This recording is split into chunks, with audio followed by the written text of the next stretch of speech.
My father was raised in the era when black niggas couldn't claim Native American.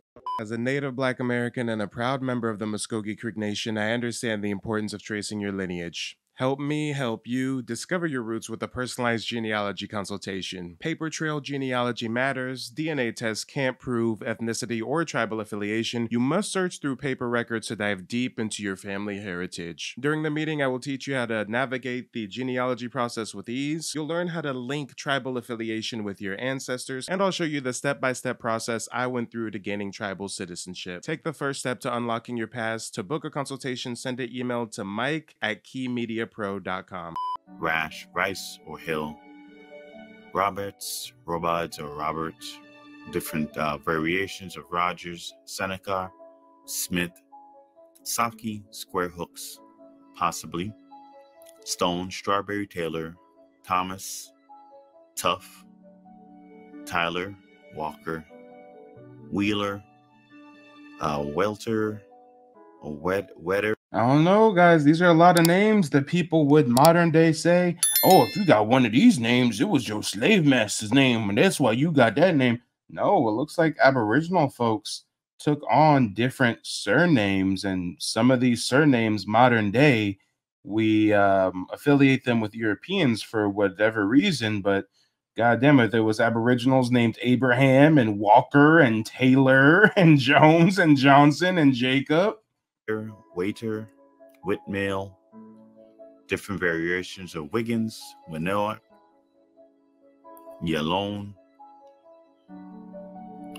The surnames of people who returned to North Carolina from New York to deal with land sales and negotiation include Abraham, maybe first name only, Big Fish, Billy, Cassie, Chew, Cusick, Jacob, Johnson, Jones, Green, King, as a young king.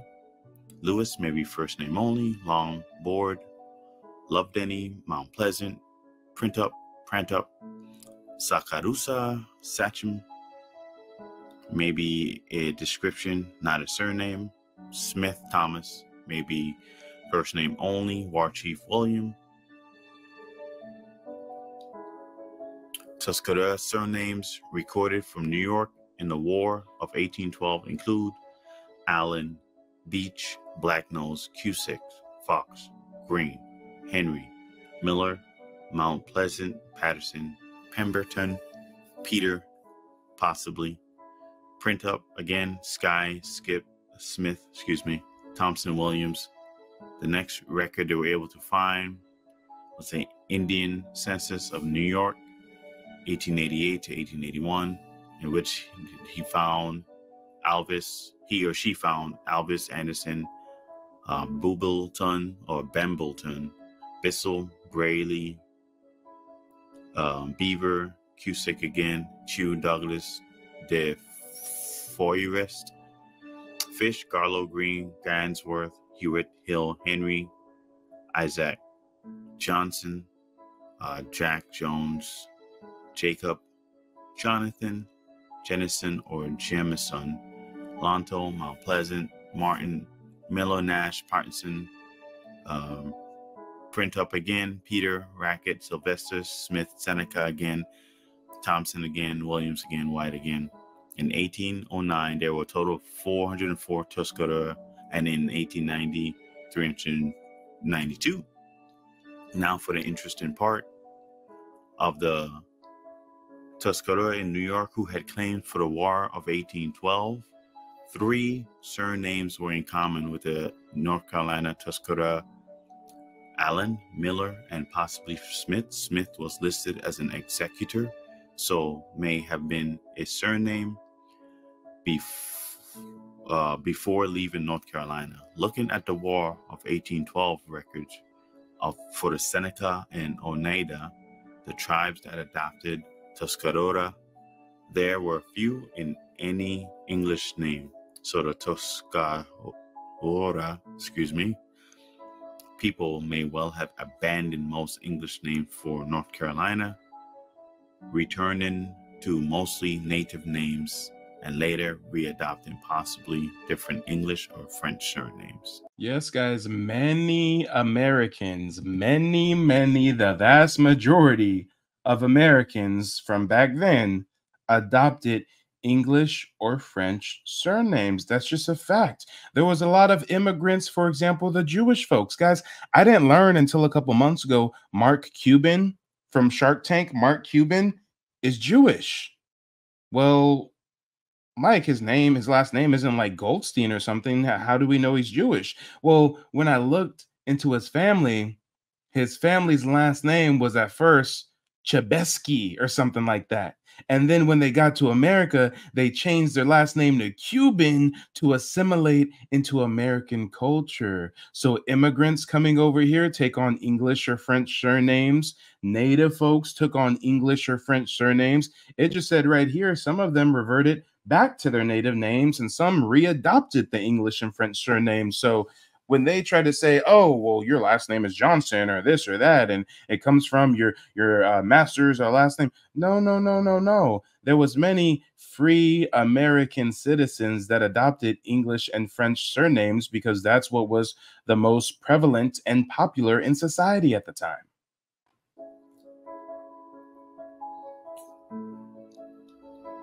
Of the people in the 1888-1889 census, very few surnames were found when the Tuscarora resided in North Carolina, but those few include Hewitt, Jack, Miller, Smith, and Seneca. You may notice that two of these names, Miller and Smith, are names that were also in common between North Carolina group and the War of 1812 records. Granted, Miller and Smith are both very common names, but there is what appears to be continuity. So I'm going to post some genealogy links for you guys as well. It looks like there's a good possibility that 5 Tuscarora surnames survived the migration from North Carolina to New York and are likely found in descendants today. It is also very likely that the DNA of the proven Tuscarora paternal lines will match that of descendants, possibly carrying different surnames. In the Carolinas, where we know that some of the Tuscarora remain or married and assimilated.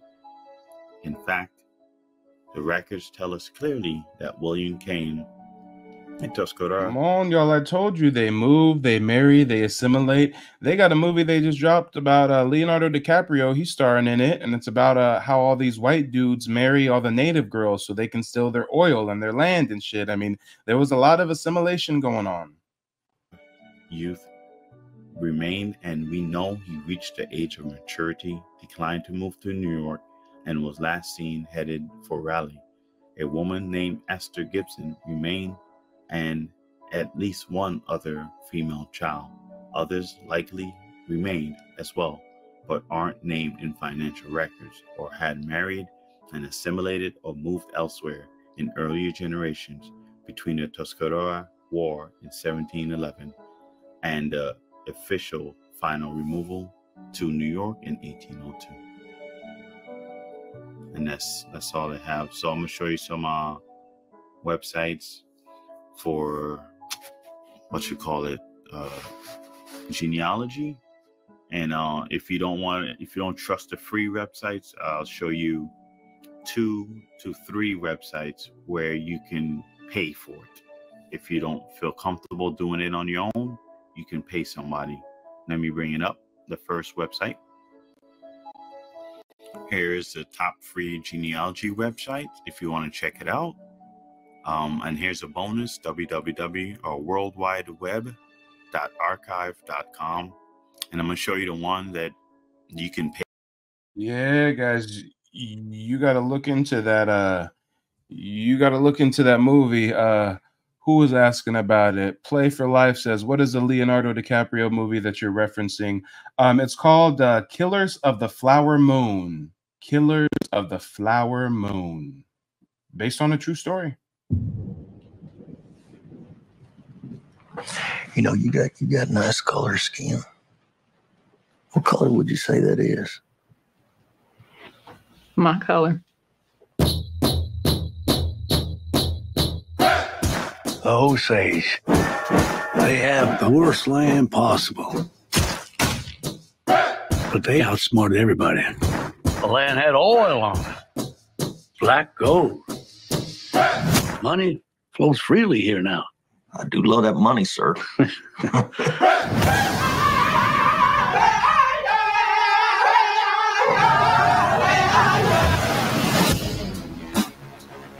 This wealth should come to us. Their time is over. Come on, if they gonna put it in a movie, if they gonna put in a movie how they was plotting and scheming on the Aboriginals because they got oil, then what do you think they did to us that they want to keep a secret? If they gonna publicly monetize this story of their deceits, then what do you think they really did to us? It's just going to be another tragedy. When this money started coming, we should have known it came with something else. They're like buzzards circling our people. We're still warriors.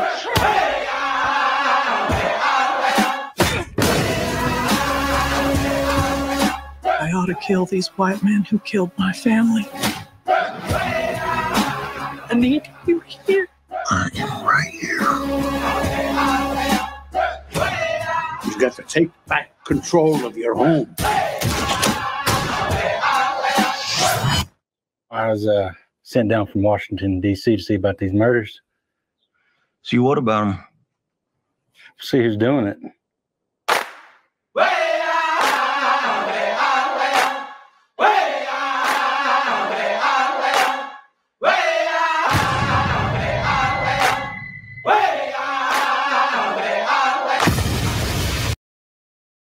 Yeah, when assimilating with your enemy goes wrong. Expecting a miracle to make all this go away. You know they don't happen anymore.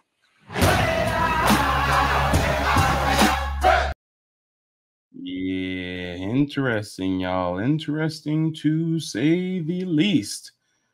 But yeah, before we wrap up, if there's anybody that wants to call in, provide some commentary, I'm going to open up the phone lines. But yeah, chat, let me know. What did you think about this broadcast? I know that when it comes to the surnames, we were again focusing on the East Coast. We were even more so hyper-focusing on the Tuscarora tribe. But it said there clear as day that there were tribes that assimilated, adopted English and French names, some that, you know, stripped themselves of those European French names and went back to their native roots, and then some that readopted those names again. So yeah, many people in America have been adopting English and French surnames to get along, to go along and fit in, if you will. But it doesn't necessarily mean that, you know, your history comes from one of an African slave who, after getting free, took on their slave master's name. No.